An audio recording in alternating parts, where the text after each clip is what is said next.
विद्यार्थी मित्रांनो, सह्याद्री ट्युटोरियल्स मध्ये तुमचं स्वागत आहे. ऍप्लिकेशन ऑफ डेरिव्हेटिव्ह सगळ्यात सोपा टॉपिक आहे. ही गोष्ट पहिला लक्षात ठेवायची. डेरिव्हेटिव्ह तुम्हाला अवघड वाटला होता का? त्यात सबस्टिट्यूशन होतं. मोठे-मोठे प्रॉब्लेम होते आणि तुम्ही आतापर्यंत जर पहिले 7 व्हिडिओ बघितले असतील, तर तुमच्या एक गोष्ट लक्षात आली असेल, सिंपल डेरिव्हेटिव्ह याच्यात. साधे-साधे डेरिव्हेटिव्ह आहेत. कधीतरी प्रॉडक्ट रूल, कोशंट रूल वापरावा लागतोय. सबस्टिट्यूशन तर कुठंच नाहीये. पण लेंथी टॉपिक वाटतोय ना. असू दे की. सीईटीला ह्याच्यावर 4 प्रश्न मिनिमम येतायत. म्हणजे 8 मार्क झाले. त्यातलाच एक टाइप आहे इम्पोर्टंट. मुलं फार अवघड वाटतो मुलांना. पण मी नेहमीप्रमाणे व्यवस्थित हळू-हळू शिकवणार आहे. तुम्ही समजून घ्यायचा प्रत्येक पॉइंट आणि त्याच्यानंतर एक्सरसाइज तुम्ही सॉल्व्ह करायला घेणार आहे. ओके. इथे काय लागणार आहे मी तुम्हाला सांगतो. Quadratic equation. 8वी पासून झाले क्वाड्रॅटिक नाही का? वर्ग समीकरण मराठीतून म्हणतात त्याला. फॅक्टर्स करायचे. क्वाड्रॅटिक इक्वेशन सॉल्व्ह करून एक्सच्या 2 व्हॅल्यू काढायच्या हे शिकलोय आपण. त्याची गरज लागणार आहे. अजून काय गरज लागेल? Number line. हां, हे लागणार आहे आपल्याला नंबर लाईन म्हणूया आपण आणि अजून काय गरज लागेल? सांगतो, सगळ्या गोष्टी सांगतो. पण चॅनलला सबस्क्राईब केलं नसेल, तर अगोदर चॅनलला सबस्क्राईब करा. मित्रांबरोबर हा व्हिडिओ नक्की शेअर करा. इन्क्रीजिंग आणि डिक्रीजिंग. प्रॉब्लेम स्टार्ट इथं होतोय. काय दिलंय, काय समजतच नाही. हा काय प्रकार आहे समजत नाहीये.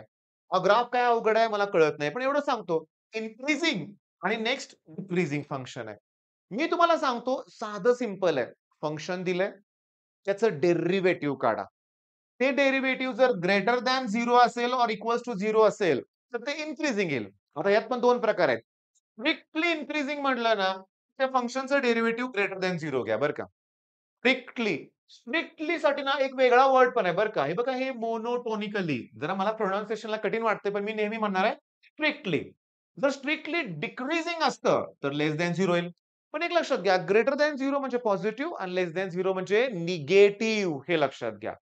मला सांगा -3 ला -3 नच मल्टिप्लाय केलं तर किती येईल रे? +9 येईल. की जे ग्रेटर दॅन आहे ना 0 म्हणूया आपण. म्हणजे पॉझिटिव्ह आहे ना लक्षात घ्या. म्हणजे मला म्हणायचं आहे काय हे पण आपल्याला लागणारच आहे की मायनस इंटू मायनस प्लस आणि मायनस इंटू प्लस केल्यावर काय येईल? मायनस येईल. सगळं सोप्या-सोप्या गोष्टी लागणार आहेत. बरं मी सांगतो आता नीट लक्ष द्या. या टाइपच्या प्रॉब्लेममध्ये तुम्हाला दिलं जाईल फंक्शन. देतील डायरेक्टली तुम्हाला फंक्शन. तयार करायची गरज नाहीये कुठलं फंक्शन. फंक्शन दिलेलं आहे. काय दिलेलं आहे सांगा? X cube okay plus 10x आणि प्लस किती आहे 7. चला मी तुम्हाला काय सांगितलंय, की त्याचं डेरिव्हेटिव्ह काढा. मग याचं डेरिव्हेटिव्ह काय येणार? F dash x. याचं डेरिव्हेटिव्ह येणार आहे 3x square plus 10. 3x square plus 10. आता माझं ऐका. शांतपणे बघा एक्सची कुठली पण व्हॅल्यू घ्या. कोणतीही व्हॅल्यू घ्या एक्सची. पॉझिटिव्ह घ्या नाहीतर निगेटिव्ह घ्या नाहीतर 0 घ्या. जर निगेटिव्ह घेतल्यावर काय होईल? एक्चुअल तुम्ही जर निगेटिव्ह घेतली, तर निगेटिव्हचा स्क्वेअर पॉझिटिव्ह येईल. त्या नंबरला 3 ने मल्टिप्लाय करा प्लस 10 आन्सर पॉझिटिव्ह येणार आहे. म्हणजे ग्रेटर दॅन 0 येणार आहे डेरिव्हेटिव्हची व्हॅल्यू. ग्रेटर दॅन 0 आलं की बास, की मग ते स्ट्रिक्टली इन्क्रीजिंग होणार आहे लक्षात घ्या. पण कोणत्या व्हॅल्यूसाठी? एक्सच्या कोणत्याही x belongs to real number कुठल्याही व्हॅल्यूसाठी येणार आहे. ओके. हा प्रॉब्लेम सीईटीत येणार नाहीये. नाही येणार. आपण एक प्रॉब्लेम घेतलाय, तो येणार आहे सीईटीत लक्षात घ्या. म्हणजे तो येणार म्हणजे त्या टाइपचा. चला नेक्स्ट क्वेश्चन आहे. आता शांतपणे बघा इथं चेक करायचंय. चेक करायचंय, की हे फंक्शन इन्क्रीजिंग आहे का डिक्रीजिंग आहे? लक्ष द्या. आपलं काय माहिती आहे? पहिला फंक्शन दिलंय. काय फंक्शन दिलंय, की x cube plus 6x square plus 12x आणि -5. पुन्हा त्याचं डेरिव्हेटिव्ह एफ डॅश एक्स. याचं डेरिव्हेटिव्ह येणार आहे 3x स्क्वेअर. याचं येणार आहे 12x आणि याचं येणार आहे 12. ह्यातनं काय कॉमन काढता येईल? 3 कॉमन काढता येईल. ओके. आता 3 कॉमन काढल्यानंतर एक्स स्क्वेअर 3 4 4x आणि प्लस 4 येईल. आता मी तुम्हाला सांगतो 4 नंबर आहे ना, समजून घेण्याचा प्रयत्न करा. 4 चे असे फॅक्टर्स करा, की ज्याची ॲडिशन 4 येईल. 2 इंटू 2 बरोबर आहे? बरं, हा प्लस आहे, हा प्लस आहे. तर फॅक्टर्स पण प्लस येणार. कारण एका ब्रॅकेटमध्ये x प्लस 2 आणि दुसऱ्या ब्रॅकेटमध्ये पण x प्लस 2 म्हणजे x प्लस 2 ब्रॅकेटचा काय होईल? स्क्वेअर. शांतपणे लक्ष द्या बरं का, मी तुम्हाला सांगतो ते. ते जर मी -2 पुट केलं, तर त्या केसमध्ये डेरिव्हेटिव्ह 0 येतंय. मला एक लक्षात घ्या, आपण -2 सोडून कुठली पण व्हॅल्यू घ्या, हे पॉझिटिव्ह येणार आहे. समजून घ्या -2 मला नको आहे. ते सोडून कुठलीही व्हॅल्यू घ्या, तर पॉझिटिव्ह येणार आहे. याचा अर्थ हे इन्क्रीजिंग फंक्शन आहे. पण 2 व्हॅल्यू पुट केल्यावर 0 पण येतंय ना. याचा अर्थ 0 आलं, याचा अर्थ ते स्ट्रिक्टली इन्क्रीजिंग नाहीये. समजून घ्या. ग्रेटर दॅन 0 फक्त पाहिजे लक्षात घ्या, स्ट्रिक्टली इन्क्रीजिंगसाठी. तर हा झाला सगळे सोपे प्रश्न. आता मेन प्रश्नाला सुरुवात झाली. मी 1 मिनिटाचा ब्रेक घेतोय. प्रॉब्लेम तुम्ही बघून घ्या. छोटा नाहीये. हां, हे हा जो प्रॉब्लेम आहे त्याचं हे पण सोल्युशन आहे, हे पण सोल्युशन आहे आणि हे त्या टाइपचा प्रॉब्लेम आहे. तुम्हाला गंमत बघा. इन्क्रीजिंग 2023 आणि अगदी थोडासा चेंज आहे बरं का. पण समजून घ्या मी हे जाणून-बुजून दाखवलं ते बरं झालं बरं का. आता होमवर्क देतोय. तुम्ही कमेंटमध्ये सांगा मला स्क्वेअर ब्रॅकेटचा अर्थ काय? आणि ही साधी ब्रॅकेट आहे याचा अर्थ काय? महत्वाचं आहे बरं का. तुम्ही मला सांगा. बरं, आता सुरुवात करूया सीईटीच्या क्वेशनला. बघा रे क्वेशन काय होता? X cube plus 12 x square आहे की नाही? मग आपण पहिल्यांदा फंक्शन लिहून घेतलंय. आता त्यांनी दिलंय सोडवून दाखवतोय नीट लक्ष द्या. म्हणजे फंक्शन आहे ना, लगेच आपण त्याला डिफरंशिएट करणार. मी मगाशी काय सांगितलं सुरुवातीला, ह्या टॉपिक मधलं डेरिव्हेटिव्ह अवघड नाहीये. एक्स क्यूबचं डेरिव्हेटिव्ह 3x स्क्वेअर, ह्याचं डेरिव्हेटिव्ह 24x, ह्याचं 36 इंटू 1 येणार आणि 6 कॉन्स्टंट टर्म आहे. डेरिव्हेटिव्ह काय येणार आहे? 0 येणार आहे लक्षात घ्या. ओके, मग हे मिळालं. 3 कॉमन काढा. 12 चे असे फॅक्टर करा. 6 टू 12 आणि 6 टू चे ॲडिशन किती येते? 8 आले का?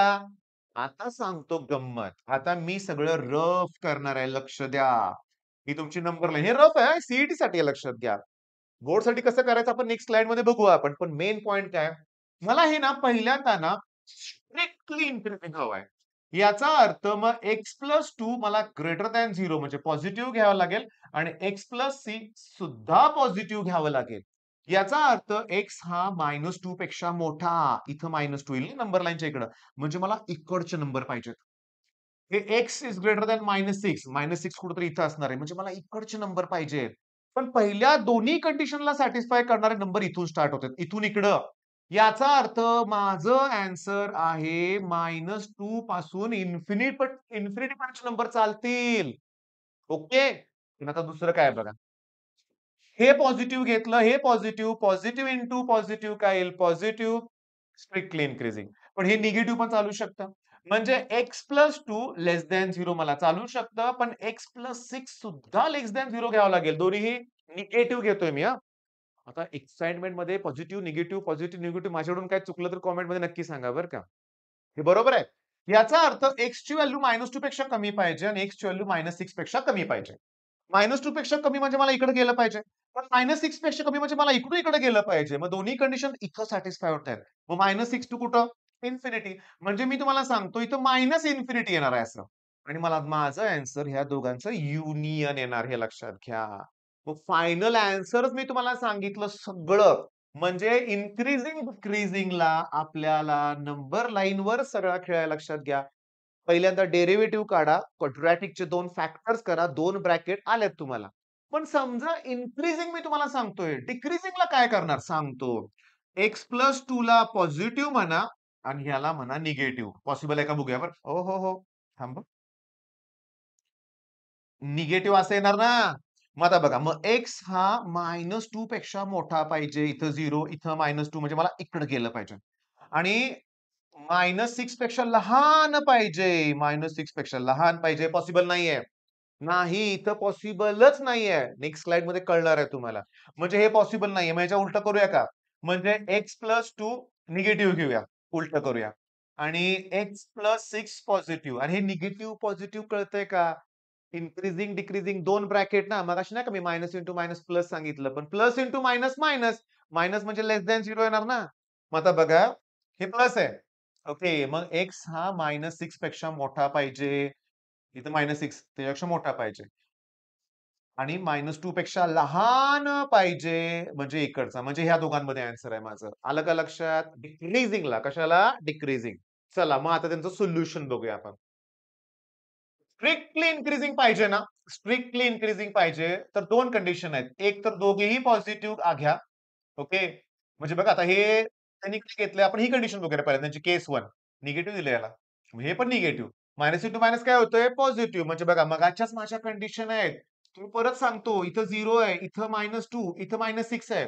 -2 पेक्षा कमी नंबर ओके, म्हणजे इकडचे. पण -6 पेक्षा कमी म्हणजे मला इकडचे. म्हणजे मला -6 पेक्षा कमी हे माझं आन्सर आहे, हे लक्षात घ्या. तसंच सगळं तुमच्या पुस्तकात दिलंय. सगळं तसंच दिलंय. तर हे दोघेही त्यांनी निगेटिव्ह घेतलेत आणि हे जे दोघं आहेत ते पॉझिटिव्ह घेतले. मग -2 पेक्षा मोठा पाहिजे, -6 पेक्षा मोठा म्हणजे मला -2 पेक्षा मोठा पाहिजे. कुठपर्यंत? Up to infinity. छोटा म्हणलं तर अप टू मायनस इन्फिनिटी. आता मी तुम्हाला सांगतो. काय प्रकार आहे हे इन्क्रीजिंग. मी तुम्हाला सांगतो हे डिक्रीजिंग. मग असं आठवतंय का तुम्हाला? Does not exist. मगाशी मी बोललो होतो, व्हिडिओ परत घेऊन बघा, की ते पॉसिबल नाही बोललो होतो आणि आपलं एक उत्तर आलं होतं, -2 पेक्षा इकडं पाहिजे, -6 पेक्षा इकडं. आलंय का उत्तर? आलेलं आहे, हे लक्षात घ्या. मग सी तुम्हाला बोर्डला हे लिहावं लागेल 4 मार्काला, पण सी असेल. मग सोडवायला सुरुवात करूया हा प्रॉब्लेम. मी नुसतं थोडासा सोडवून देणार आहे नेहमीप्रमाणे. तुम्हालाच ते कंप्लीट करायचं आहे. 36x आणि +7 ओके. आता डेरिव्हेटिव्ह काढूया. मग ह्याचं डेरिव्हेटिव्ह काय येणार आहे? 3x2 याचं काय येणार? 12x बरोबर आहे आणि -36. 3 कॉमन काढा. x² प्लस 4x आणि मायनस किती? 12 येणार.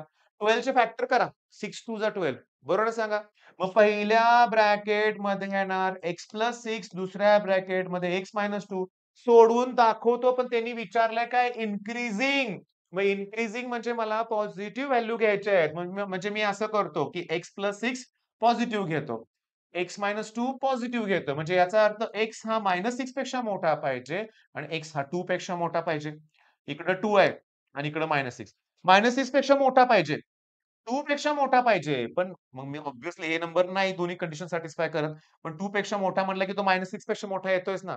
म्हणजे 2 टू इन्फिनिटी कुठे आहे बघा. 2 टू इन्फिनिटी बस सॉल्व्ह करू नका. हे ऑप्शन आहे. पण थांबा ना. हे दोघे मी पॉझिटिव्ह घेतलं, पण दोघेही मी निगेटिव्ह सुद्धा घेऊ शकतो ना, x-2. मग या केसमध्ये x हा -6 पेक्षा लहान पाहिजे आणि x हा 2 पेक्षा लहान पाहिजे. तर 2 पेक्षा लहान म्हणजे इकडं, -6 पेक्षा लहान म्हणजे इकडं. दोघांना सॅटिस्फाय करणारा इकडचा पॉइंट आहे. इकडं मायनस इन्फिनिटी. पहिला ऑप्शन करेक्ट आहे. मग हा किचकट पॉइंट आहे ना बाळांनो, आपण बऱ्यापैकी आता कव्हर केलाय. आता मी तुम्हाला सांगतो लक्षात घ्या, की हे तुमच्या पुस्तकात एक्सरसाइज 2.4 आहे. त्यात एवढे जे दिलेले आहेत ना क्वेशन इन्क्रीजिंग, डिक्रीजिंग करा ना बाळांनो इथपर्यंत आहेत. पहिले 4 क्वेशन, पहिले 5 क्वेशन तुमचा ॲज अ होमवर्क म्हणून करा. हां. नंतर तुम्ही ना पी-वाय-क्यूजकडे जावा आणि तिथे या टाइपचे प्रश्न शोधा. काय गरजेचं आहे? क्वाड्रॅटिकची प्रॅक्टिस होणं गरजेचं आहे. ओके. नंबर लाईन इम्पोर्टंट आहे. दोघांना सॅटिस्फाय होणारे नंबर पाहिजेत. म्हणजे मी तुम्हाला सांगू का? म्हणजे बघा आता मी तुम्हाला मगाचपासून सांगतोय. नेक्स्ट स्लाईड घेऊया आपण हां. आता इथं बघा, इथं +2 आहे आणि इथं 4 आहे. म्हणजे मला x हा -4 पेक्षा मोठा पाहिजे आणि x हा 2 पेक्षा मोठा पाहिजे. -4 पेक्षा मोठा म्हणजे इकडचे नंबर मान्य आहे. 2 पेक्षा मोठे म्हणजे इकडचे नंबर. पण हे नंबर या कंडिशनला सॅटिस्फाय करत नाहीत ना. तर तो विचार करायचा. दोघांना सॅटिस्फाय करणारे नंबर पाहिजेत. मग आता मला इथं उत्तर काय असं जर असतं तर 2 टू इन्फिनिटी. इकडं जर असतं तर -4 टू इन्फिनिटी. पास ना सोडवा, सोडवा. आणि एक लक्षात घ्या, इन्क्रीजिंग, डिक्रीजिंग मला ना काय हवंय तुमच्याकडून इमिडिएटली टेक्स्टबुक सोडवायला घ्यायचंय, डायजेस्ट नाही बघायचंय. ओके, नोट्स कुठल्या बघायच्या नाहीयेत. नुसते एक-एक स्टेप बघायचे नाहीयेत. स्वतः प्रॅक्टिस करायची आहे. तर होईल. ठीक आहे, करा मग. All the best.